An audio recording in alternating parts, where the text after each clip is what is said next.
Hello and good day, Welcome to the Super Good Camping Podcast. My name is Pamela. I'm Tim. And we are from supergoodcamping.com. We are here because we're on a mission to inspire other people to get outside and enjoy outdoor adventures as such as we have as a family. Today's guest is an icon of the wilderness canoeing and camping community. He has authored over 20 books, is a retired biology and environmental science teacher. He has worked with the Minnesota Department of Natural Resources on such things as outdoor ethics and map and compass curriculum. He has been a contributing editor for Canoe and Kayak magazine and a consultant to the Boy Scouts of America. He has spent about 30 years outfitting and guiding large canoe trips here in the Great White North, a number of them well above the Arctic Circle. Please welcome a recipient of the Legends of Paddling Award and a member of the American Canoe Association's Hall of Fame, Cliff Jacobson. Woo, welcome. Thanks, guys. Thanks for dropping by. Pretty impressive. Oh, well, my pleasure. My pleasure. Yeah, it looks like our canoeing season's about over now, doesn't it? Especially up where you guys are. Yeah, well, it's dropped down.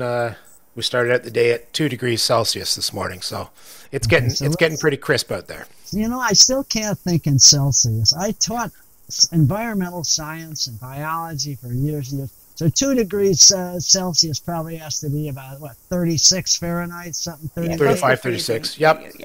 Yeah, because okay.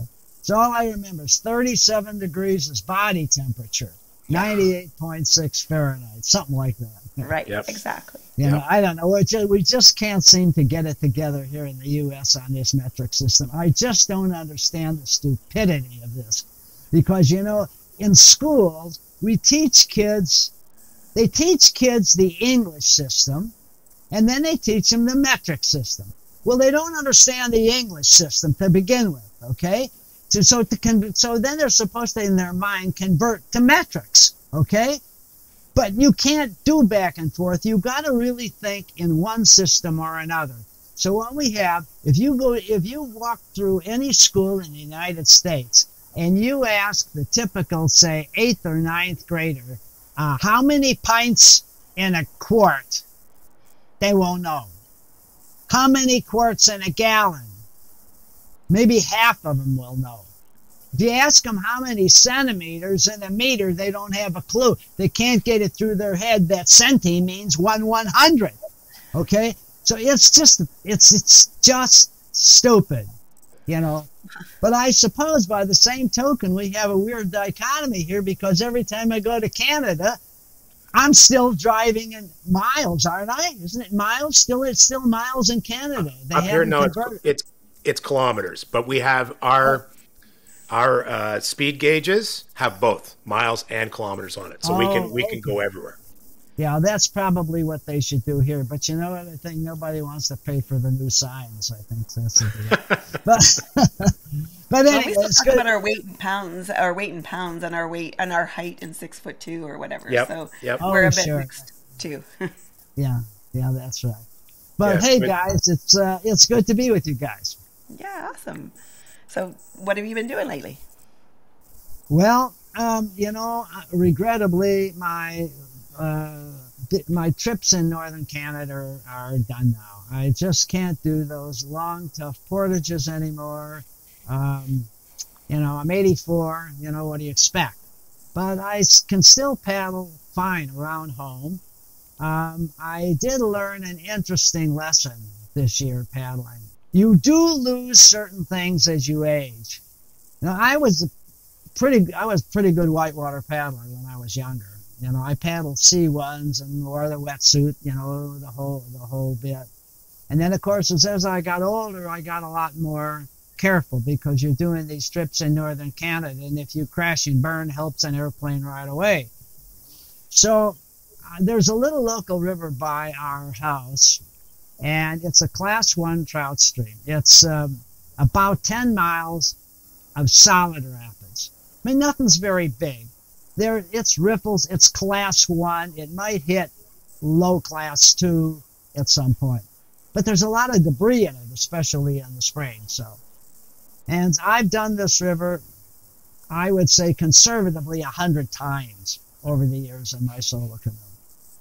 So what happened, there was a lot of debris when we were, this last trip we went down it, and so I ferried to the inside shore. The river's quite narrow. At this point, the river is probably maybe 50 feet wide. And there's a tree across it, but there's a little hole just right of center. So I said, I can do. So I stopped there, first of all, and I was exactly where I needed to be because I was on a left little beach, and it's all I had to do. I had to get out of the canoe and drag it maybe 25 yards. Just drag it. There was enough water to just drag it. But that meant I had to get out of the canoe. So I said to myself, I don't want to get out of my canoe. I can do this. So all I have to do is all I need to do is I need to back up, then ferry the river right, and I can get into this slot, and I can make it under the tree. So I backed up, started ferrying the river right, and I didn't make it. And I capsized. Oh. And the canoe, the solo canoe, and the canoe, it's a little light Kevlar solo canoe. So the canoe capsized, it's belly up right against this tree, and so I'm down there and pulling it belly up, okay? And a guy alongshore came, a kayaker behind me, who ironically, he had capsized earlier and I helped him. He came out and he helped me, got the thing up, and I got back in it. But then I started thinking, I've done this river 100 times, literally 100 times. And this is a maneuver I've done thousands of times. But for some reason, I didn't have the power to exactly put it where I wanted to be. And the only reason why I did that was because I didn't want to get out of my canoe. In other words, I'd done it correctly. I just didn't want to get out of my canoe and drag it 25 easy yards. Okay? So I learned a lesson. And the lesson is you have to, as you age and you start finding some of these problems, you have to learn what you can't do anymore. And I also learned from some previous trips, this had been coming at me, is that I can do the same maneuvers I did before. And I'm still pretty good at it because, if you're a good paddler, it's really not about strength. It's about precision and knowing where to put that boat. And so I learned that now I have to start things a little bit earlier than I thought. In other words, if I'm going to start a ferry, I need a couple seconds more. If I'm going to do a snappy eddy turn, I need to get into that eddy just a little bit earlier. So, these are some of the things, that I learned in life. But, but I have another interesting story to go with it. When I first started doing this stuff, I was like 30 years old. I mean, when I started doing it seriously. Before that, it was Boy Scouts and local little rivers and things. And I built my first wood strip solo canoe, which ultimately became a canoe called the, Old Town bought it first, and it was called the Old Town CJ Solo. They pretty much wrecked it by taking the rocker out of it and plumbing the stems. They destroyed the boat. But then later, I got the plug from them, and Ted Bell built Canoe Works, which became North Star, built it as the North Star CJ, and that's really what kind of one of the prime canoes that started off the Bell Company. So here I was paddling my little wood strip solo canoe in there was a rapid on the St. Croix River, which is in Minnesota. This is about an hour and a half, 2-hour drive from my house, and it's right below a dam. And it's a long section of big water class 2 stuff. Okay? But there's not much in it in terms of rocks and things, so worst is going to happen is you're probably going to capsize and float down. So I was doing eddy turns and peel outs and just having fun. And they were putting up a slalom course with the gates, okay? They were going to use it as a whitewater national qualifying course. So I'm playing around, and then I put ashore, and this young woman, whose name I remember after, well, it was just 50 years ago. Her name was Kristen Frisch. I still remember this. She had red hair, cutie pie. And she was competing in this thing. And so she says, you know, Cliff, she says, I've been watching you paddle. She says, you know, you're pretty good. She said, she said, I've entered this in solo, but I would also like to enter tandem. She says, but I don't have anybody to practice with. She said, would you go for a run with me through the gates? I said, yeah, sure. I said, you know, I can't roll. She says, well, we're not rolling. We're just going to do the gate thing. I said, okay. So I was paddling bow, and she was paddling stern. And, hey, we did fine through the gates. So afterwards, she puts ashore and a big grin on her face, and she says, Cliff, you know, she says, you're pretty good at this. Why don't you enter, why don't you enter this event? And I looked at her, and I said, well, you know, Chris, I don't know. You know, paddling this big water like this kind of freaks me out a little. And she looked at me, and I'll never forget, she looked at me, she says, Cliff, you have more skill than you have guts. And you know what? I value that.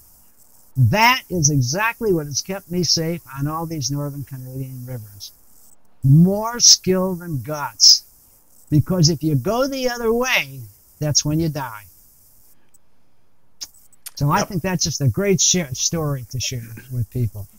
Absolutely. You know. In fact, and that, you know, on that same line, though, you know, people will ask, I'm going on a big trip in Canada, and, you know, I got a couple guys or whatever, gals or whatever, want to go with me. What's the most important thing that you want to have with your partner? And they're expecting me to say, got to be a great whitewater paddler. Got to be a super camper. No. Got to be a nice person. Because you know what? You can train a nice person, but if you have a real jerk, that person will destroy your trip. I've been there. Yep. In fact, we had one guy, I'll never forget, I'll say his name. He was terrible paddler. And he'd been on a lot of my trips. He could never get it. There are a few people who just can't get it. And they were always getting in trouble when he was paddling. But he was such a nice guy. He was so courteous. He was so fun in camp that we'll just put up with him, you know? So there you have it. Well, and there's a good segue. When you were doing guiding trips up here, did you have like a sweet spot of the number of people that you were guiding for, or did you do like a whole variety of different, come up with 3 people or come up with 10 people? How did that work out for you? No, yeah, the sweet spot is paying the bills and making a profit. And that turns out to be 9 people. Why? 8 people. What am I thinking? I was thinking like boundary waters. That turns out to be eight people. Okay, I did 10 once, but that's too many. But 8 pays for 8 will pay for the airplane, and a lot of our trips use real expensive airplanes, long flights, you know. So once with one of our trips, it was a 400 air miles in. Okay, so you know, unfortunately, you can't do it for less than 8 people. I mean, if you're running a program where you got to pay the bills and you got to pay the guide, and right now it's even more expensive than that because now you got to have insurance. See, I did all these trips before they had all these rules and stuff. You got to have insurance, and insurance is thousands of dollars a year. So, you know, nobody's hardly doing these trips anymore because you can't. It's not profitable. You know, but I mean, if you want to talk about trips, I'm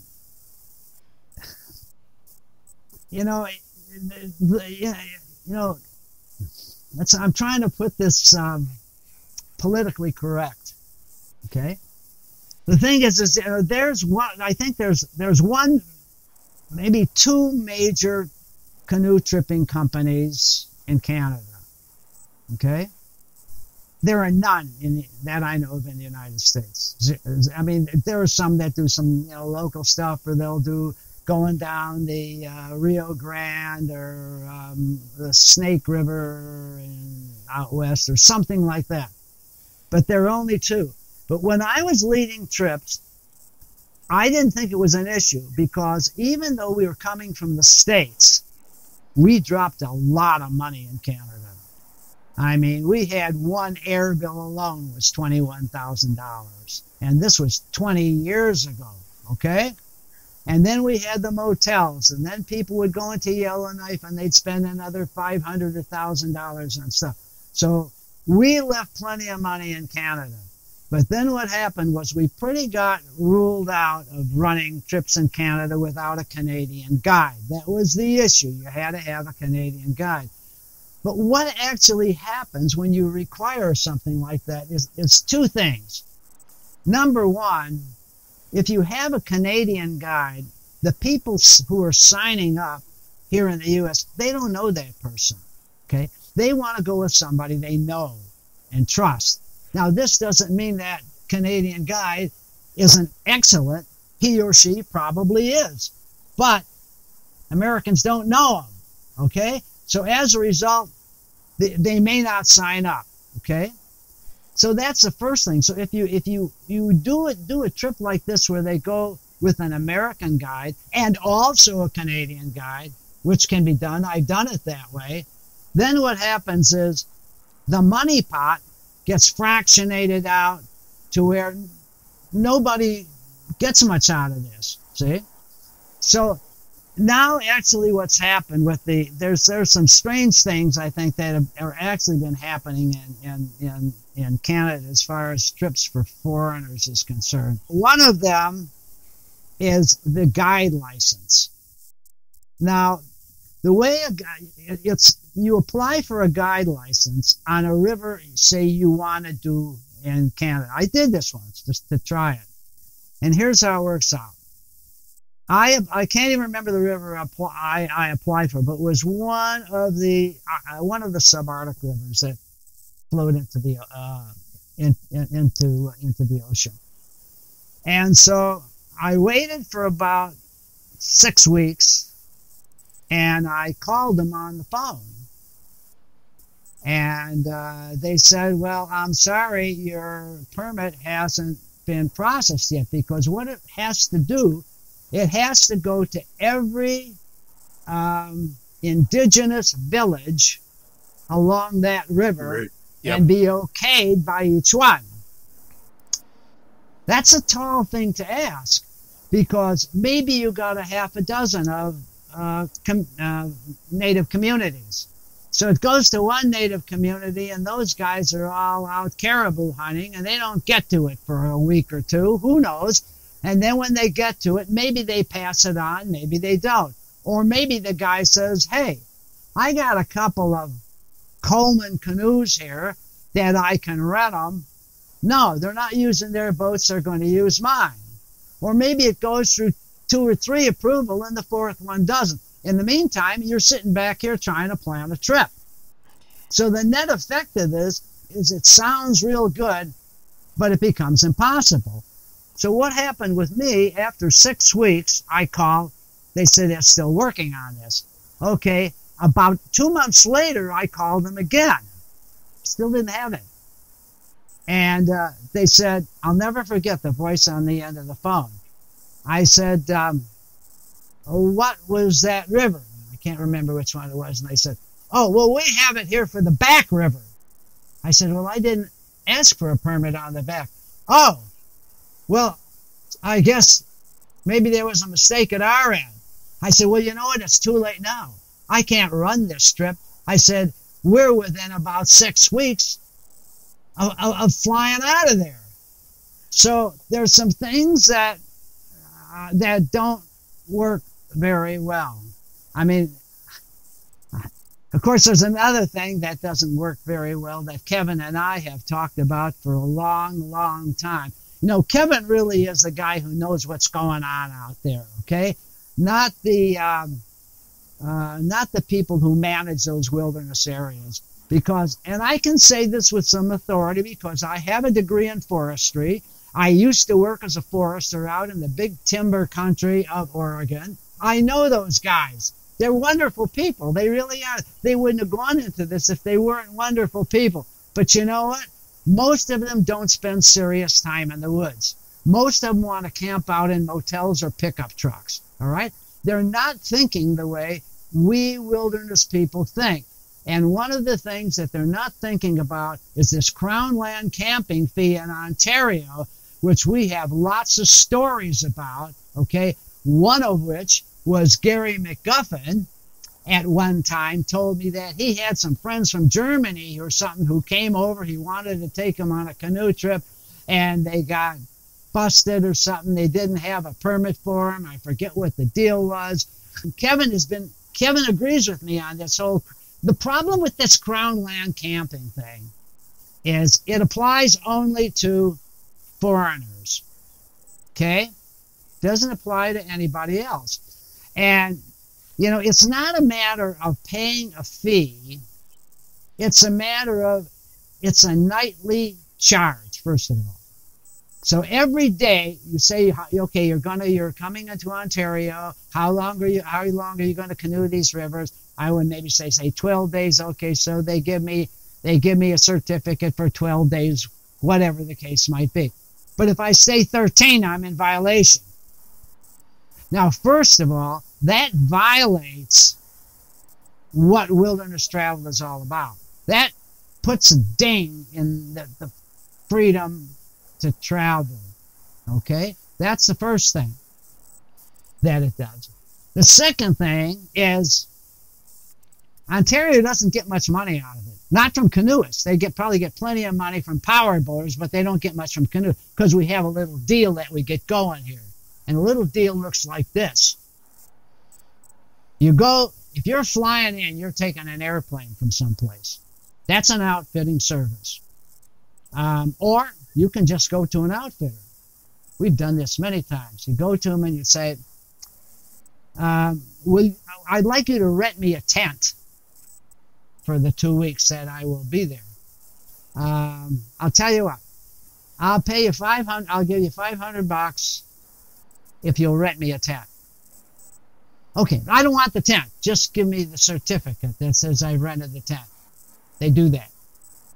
Now, if I get stopped, I will show them the certificate and I'm fine. Why? Because renting shelter qualifies as under the permit thing. So the result is the local outfitters, if you're a knowledgeable paddler at all, this is how you do it. And if you're a knowledgeable outfitter, why would you say no? Because all you got to do is say a certificate and you made some bucks. So it's the people who wind up paying this are the rule that's put in place, I think, to tame the bad habits of fishermen who show up in these big RVs and stay for a week and are not very environmentally conscious for much of the. That's fine. They're in motorized vehicles. But the other thing that happens is this: it's an environmental thing. There's been so many trips in Ontario I've done where we've come into a camp that has been trashed by fishermen, and we've cleaned it up. We've disassembled furniture that they built, threw it back in the woods, got rid of it. We do that because it's the right thing to do. But what happened then with the Crown Land camping fee changes something in your mind. You come to a campsite where there's trash, and instead of picking it up, you say, you know what? I had to pay $14 a night to be here. Let them come in and do it. Pick it up themselves. This is a bad example to set. And that's why I say the people who are making those rules are not don't spend enough time in the woods. They might say they do, but there's a reason why guys like Kevin and I are so opposed to this, okay? Oh, well, I'm sorry about that rant.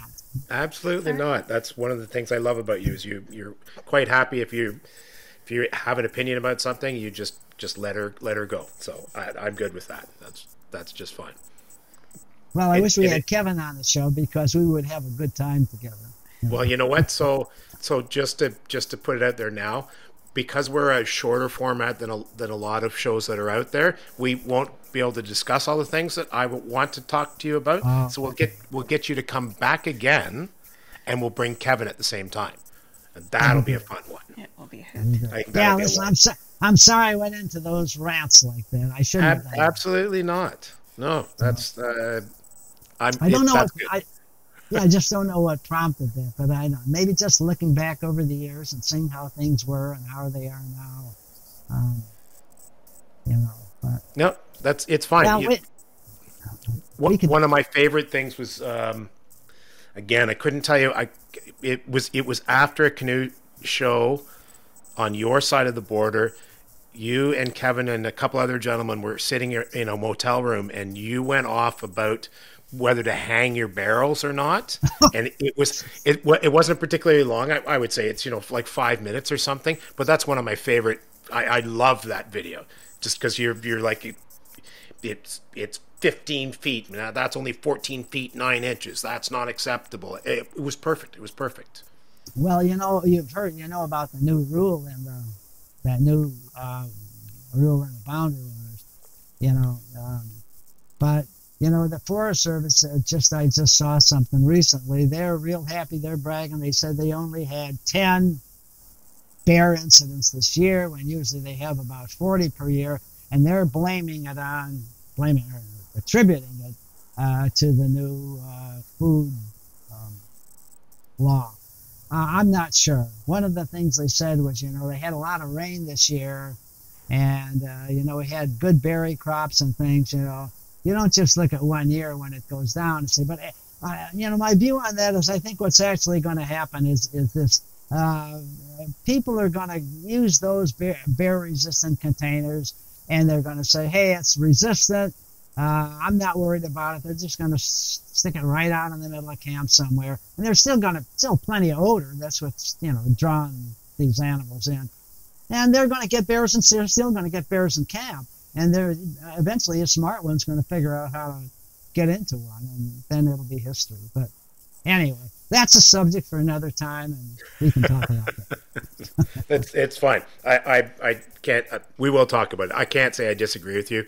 I have historically always hung my barrels simply because somebody at some point said that's what you do, so that's what you do.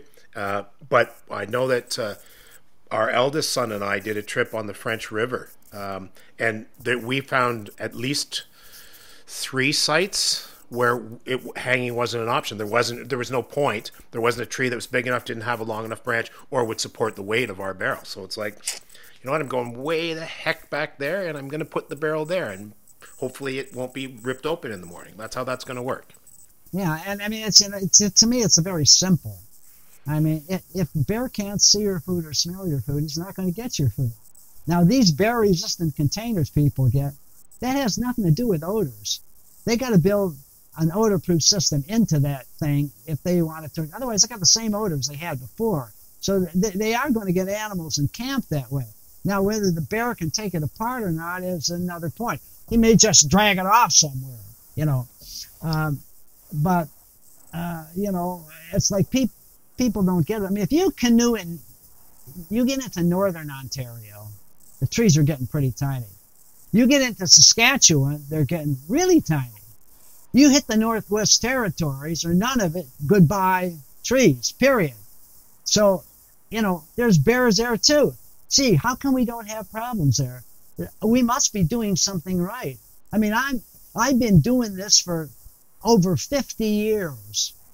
I've never had a bear problem. I've had a lot of bears in camp. Okay? I've talked to a lot of bears. I've never had a bear get a single bit of my food in 50 years of camping at canoe. Neither is Rob Kesselring. So the people who spent tremendous amount of time out there don't have problems. So the question they really ought to be asking is, why don't they have problems? Instead, what the feds do is they make a law. Making a law will fix everything. God forbid we'd have some education here. Okay, nobody wants to teach anybody how to do anything. What they want to do is either make a law, okay, or give them a piece of equipment. We'll fix their problem. That's my view. Sorry, that was another rant again. That's the best part. So a lot of bears in camp. I'm curious about variety of bears. Like we get like black bears. Black bears. Yep. Yeah, you've encountered other types, I assume. Well, you mean what kind of bears? I've had all of them.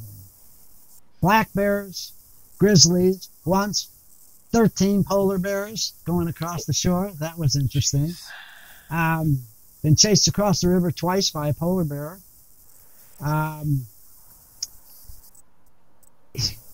Black bears when you get away from civilization, I call it civilization. Like the Boundary Waters is civilization. Quetico, to a degree, is civilization. People think that if a feather falls from a tree, a bear can smell it a mile away. No, come on. What happens is, on any lake where there's a lot of canoeists, okay, you're going to have bears around. Some of those bears might be, I don't know, maybe hundreds of yards away, quarter mile away. You think they're smelling your freeze-dried chicken tetrazzini a quarter mile away? No, they're smelling you. We stink. They've learned that where there are people, there's food. It's as simple as that. So they're going to go to a campsite that's occupied, and then they're going to look around and they're going to see what they can find. Now, if they can't smell any food or see your food, because they've learned that food comes in certain things. They've learned it comes in packs, barrels, okay, tin cans. They've learned that bears from the dump the first time they bite into a tin can. I've seen them bite open. I've seen them in the old days. I've seen them bite open film cans because it's a canister. I've seen them take apart packs that never had any food in them at all. Okay, because the problem with bears are people cannot comprehend that we have an animal that is extremely smart. So smart, it can teach their children. Seriously. You guys must be familiar with that the true story about the yellow bear in the Adirondacks? Are you familiar with that? Is that okay. Where the mama figured out how to get into a barrel and then taught her kids? Yeah, it wasn't a barrel. It was a government approved bear can. I have one downstairs. It's called the Bear Vault 500. Right. Okay. She learned to get into that, and then told all of her friends. Pretty soon, every bear in the Adirondacks could open the thing. So they contacted Bear Vault, and they said, we need an improvement. Their improvement was a second latch that was similar to the first one, but it was a double latch. She figured that one out in about a day, and again told all of her friends. Now, she obviously was a genius bear, but I'm sure there are other genius bears. But just for interest, when I do my bear show, that's probably my most popular show that I do is my bear show. I have a Bear Vault 500. And in that Bear Vault, I put an autographed book. And the instructions for opening it are on the top of the Bear Vault. So I cover that with tape. And then I tell people, I say, what I want you to, I'm going to pass this out to the audience. And I want you can spend about a minute or so playing with it. And if you can't figure it out, send it on to the next one. I said, the instructions are at the top, but I've covered them because bears can't read. Okay? And so usually what happens is with adults, it goes to around a dozen people before they can open it. And then whoever opens it gets the book. With teenagers, it's the first three. So that's probably from, we say about this business, about being on, playing these video games and stuff. That's probably why they're able to do this so quickly. So it's not all bad, but but the point is that the average person, not given the directions, has a lot of trouble figuring out how to open this thing. And this bear could figure it out. So people just don't give these animals enough credit. They think they're stupid. They're not. I think some of these bears are actually smarter than some people. I'm positive you're right on that one. Well, anyway. Okay, I'm sorry.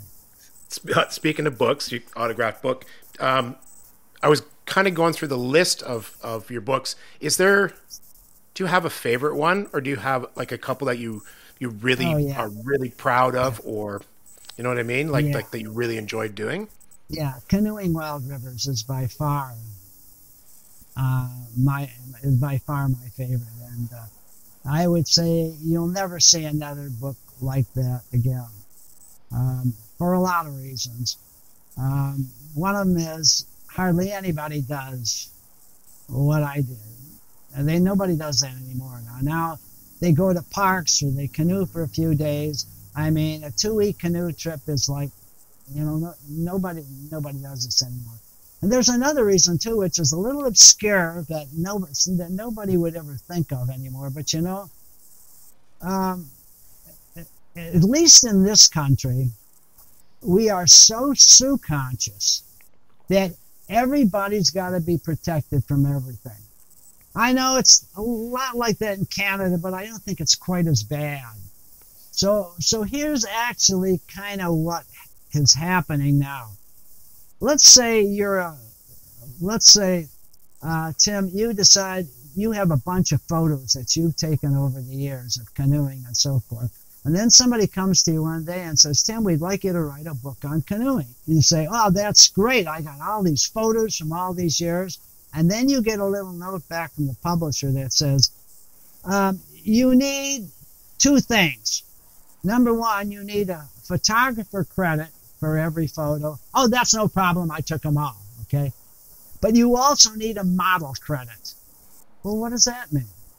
That means that you need to contact everyone in those photos and get their permission to use it in your book. And then you say, I don't even remember who half these people were. And that's where we are today. And that's why, like, a book like Canoeing Wild Rivers will probably never be able to be done, at least in the States again, because you don't have the photos and you can't find these people. You don't know who they are. You never planned on writing a book in the first place. So it's plus anyway. That's my favorite. And I have some others that have done really much better in terms of the amount of money they made, like Knott's book. My publisher once told me, excuse me, so Cliff, whenever we get a little tight for finances around here, we bring out another Knott book. Now, I don't know what it is with knots in people. I don't know why people think they need so many knots. Because, basically you need 3. You can go 4. You can argue for 5. Beyond that, you're never going to use them unless you're a rock climber or an old-time sailor. Otherwise you're never going to use them. You don't need them. But that seems to be what sells the best. But my second favorite is my teen book, Justin Cody's Race to Survival. And I don't know if you have the time for me to tell you the story of that book, but maybe you want me to? Yes, no? Have at her. All right. Well, you know what it looks like? Let me just grab one just to show you for just a second. That's what it looks like. Okay. All right. So, but a little bit of history. This was about 3 years ago. I started becoming. Am I in there right? No, I'm backwards. I started becoming concerned that there were no young people going to the wilderness.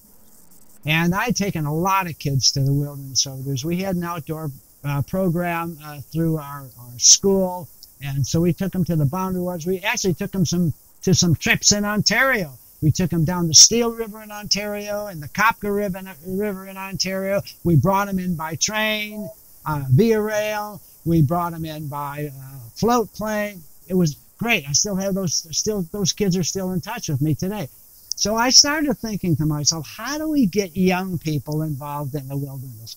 You go like to the Boundary Waters, everybody's got gray hairs. No, we're not getting any young people involved, okay?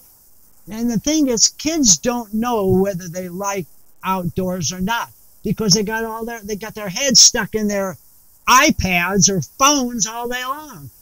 They don't go outside. I got a grandson just like that. I love him, but he's just like that. So I decided I would try something unique. I'd always kind of wanted to write a teen book, but I decided what I was going to do was I was going to come up with a riveting high adventure novel that would drag them in. But really, I wanted it to be a how-to book in disguise, how to canoe, how to camp, okay, and so forth. So I thought it's going to be a how-to book because I said to myself, kids who like the outdoors, they're reading everything in print, just the outdoors, just like I did. But the ones that don't know if they like the outdoors, they'll love the high adventure story, okay? And they'll learn how to camp and canoe. So that's how I wrote this book. And it teaches them how to build, how to build a one-match fire, how to use a map and compass, how to rig a storm-proof camp. I mean, survival stuff. And the list kind of goes on. So then I started saying to myself, I've written about 15 books or so. This should be easy, getting this thing published. Well, my publisher, Falcon, didn't even want to read it. So then I started sending it out. I made 40, I kept track of them, queries. Some went to fiction publishers, some went to nonfiction publishers. The nonfiction publishers came back and said, we don't publish fiction. The fiction publishers came back and said, we don't publish nonfiction.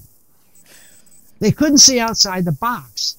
Ultimately, the only one who was willing to publish it was some place in England that was a kind of vanity publisher. I said, no, I'm not paying you guys to publish my book.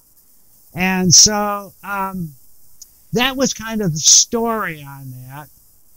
And right now, but it's a fast, riveting read. It's very much like, I don't know if you're familiar with Gary Paulson. Gary Paulson wrote a book called Hatchet. Every young person, just about everybody's read Hatchet. When I was teaching environmental science during the winter, every Friday I would read a chapter from that book to the kids. They loved being read to. These were eighth graders. And it's the story of a kid who's divorced, parents, and he's flying to meet his father in someplace in Canada, and the plane crashes, and he has to survive off the land for a year or 6 months, something like that. Well, my book's a little bit in that vein, but it's quite a bit different. It involves, there's a grandpa involved, the kid's doing poor in school, he's failing 2 subjects. He has a grandpa who's a wilderness guru who makes a deal with the school that he'll take him on a month-long trip in Saskatchewan and straighten him out. And he can take pictures and write in his journal, and maybe they'll pass him then in English and social studies. And Grandpa disappears along the line because there's a mysterious drone that runs on water that crashes, and there's a mafia involved, and it sort of goes on and on. But that's basically, kind of like the story. And I have a daughter, my daughter Clarissa. She's a screenwriter. She's got a movie in production now. She's written a short film called Lunch Ladies, which is probably one of the longest living shorts. She just wrote a screenplay on this. So hopefully she'll get this sold. I read the screenplay. It's awesome. Be a great movie for kids. But anyway, again, I didn't mean to ramble. I just get carried away on this stuff. So, but thanks for asking. That's totally fine. This is excellent. I'm So this is what I basically live for. This is, other than like I have to do a job, but this is my favorite part of all the things that I do. What Well, do you other do? than What do you do? What do you do for a living, Tim? I'm a building manager, so as A builder? superintendent. Oh, really? Okay. So that's because I know it's just looking. You got some pretty high tech equipment there. I can see those fancy microphones and things. Oh So yeah. you're really serious into this stuff, big time.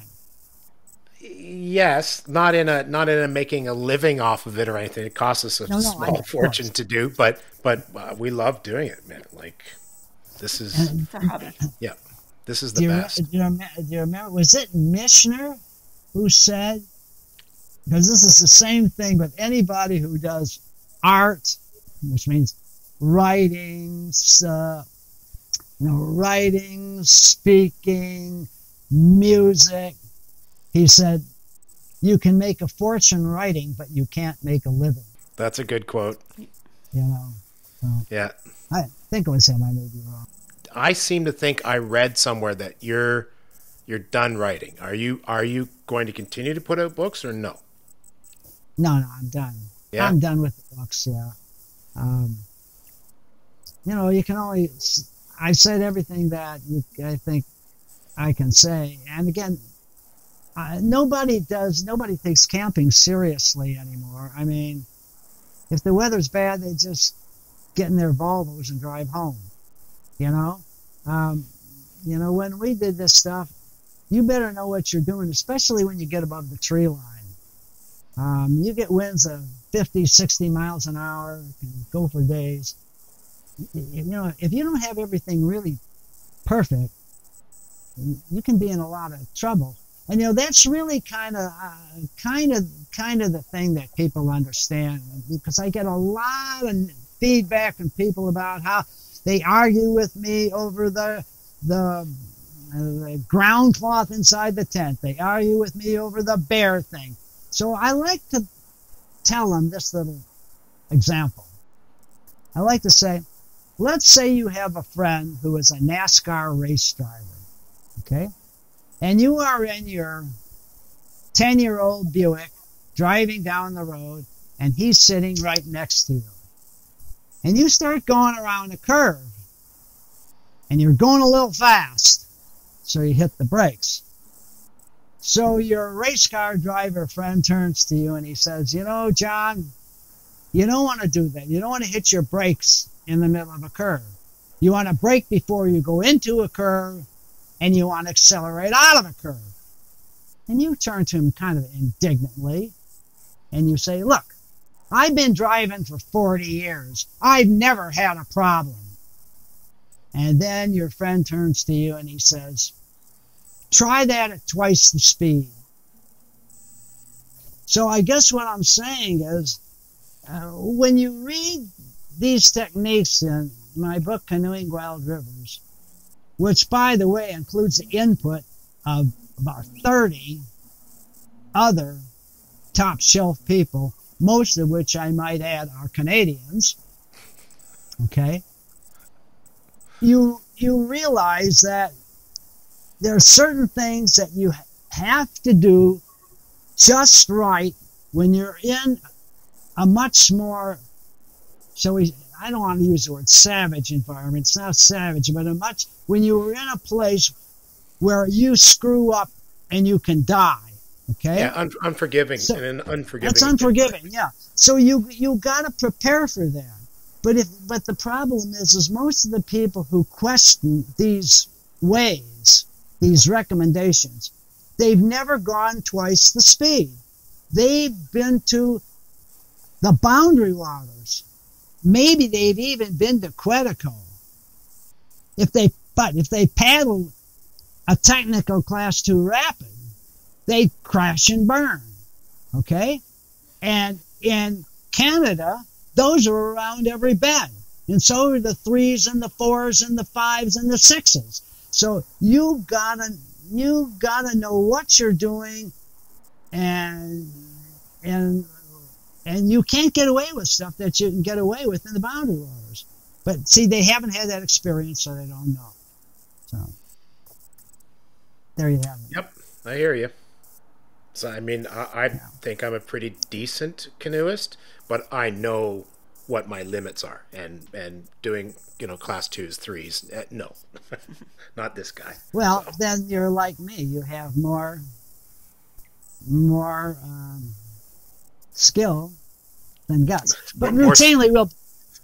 I'm sorry. No. No, Yeah, you're right. More skill than guts for sure. no, yeah.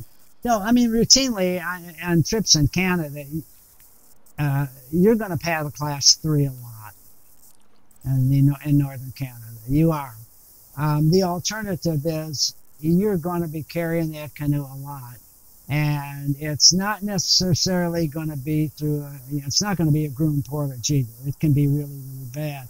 So sometimes you can't line a canoe either. Sometimes you're in situations where you can't do that either.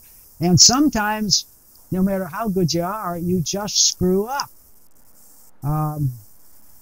And screw-ups can be, I mean, I remember one screw-up that could have been so bad,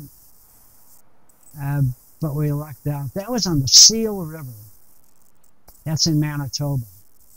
And I remember we were running, water was high, so we were running a lot of streams of some real big rapids. And we had full covers on our boats. And one of my friends was a real top-notch whitewater paddler. And, after you're leading for a while, you start getting kind of like, Jesus, because the responsibility of being first is always there, okay? So I asked my friend Herb, I said, Herb, will you lead a while? He said, okay. So I dropped back to about, I dropped back to near the end, but there was 4 canoes, I think. So I was about number 3. And as we came around a bend, and all of a sudden I see Herb quickly ferrying over the river left. And all the canoes quickly following. And I'm looking ahead and say, what's going on? I don't see anything. What's going on here? And so they're all ferrying over the river left, and we're getting closer and closer, and then all of a sudden I see it. Falls right in front of me. So I yelled to Susie, back paddle hard. So we managed to ferry over to a pickup truck size boulder. So we're right in that eddy and the boulder. And the water is rushing both sides of us going over this falls. So we're sitting there for a long period. I'm saying, I don't know what to do. I said, we can't back out of this. That we're too close to the falls. We're just going to go over. I said, we just might have to go over this falls. I don't know what to do. So we said, well, let's get out on this boulder and take a look. So we get out on the boulder, we pull the canoe up on it, and we walk over to the edge of it, fully expecting, oh God, look down. Oh my God. The run out goes on both sides. It's a nice eddy down there. And then the run out goes like that. Hey, it's all we have to do is pull this canoe over the top of this big boulder, hang on by the tail line, let her drop down in there, and then, Susie, you hold the boat, I'll climb down, and as soon as I get in there, I'll just back her up, and you can climb down, and we get in. So that's what we did.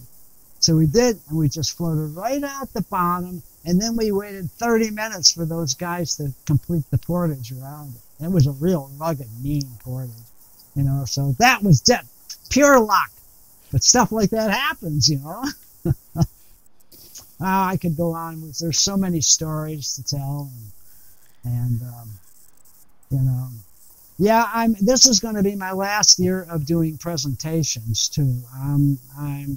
I did one last show that I'm going to do. I have it put together now, and now I'm going to do that in the spring. It's going to be called My Last Picture Show, Remembering a Lifetime of Canoeing Wild Rivers. And it starts out from when I'm like 2 or 3 years old to how things got to be where they are today. So.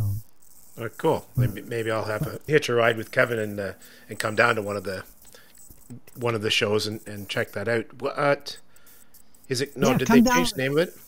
It used Yeah, to come be. It was down with Quiet Kevin. Water Symposium, wasn't that? It's called Quiet Adventure Symposium. It's a lovely show, and I think I don't think you're not that far from it in Toronto. It's in Lansing, Michigan.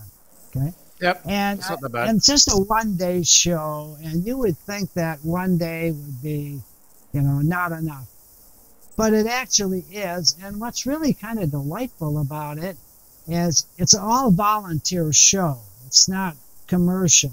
So everybody's, volunteered their time, and the emphasis is really on the love of, the love of wilderness and, going safely and confidently. And yeah, there's stuff for sale. There has to be to support a show like that. But the real emphasis is on the camaraderie. And talk to Kevin about it. We always and then right after that, the week after that, we traditionally go to Canoe Copy, and that's another big blast of a show too. That's a 3 day show, but it's for most people, it's trying to find a place to stay. It's just so packed. They're both wonderful shows, but I think you would, since you're so close to Lansing, I think you guys might really, really enjoy it. Cool. Okay, thank you. But before you That's do it. that, can I just say one last thing? Absolutely. Before you do it, I do want to thank you and your countrymen, seriously, for the number of years that you allowed me to spend canoeing your wild rivers. I hope you can preserve them better than we've preserved ours, because they're a legacy that needs to last forever. But anyway, thank you. Go ahead. You're so welcome. All right, that's it for us for today. Thank you so much to our special guest, Cliff Jacobson, for joining us.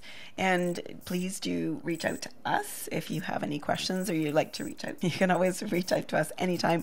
You can email us at hi@supergoodcamping.com. That's hi@supergoodcamping.com.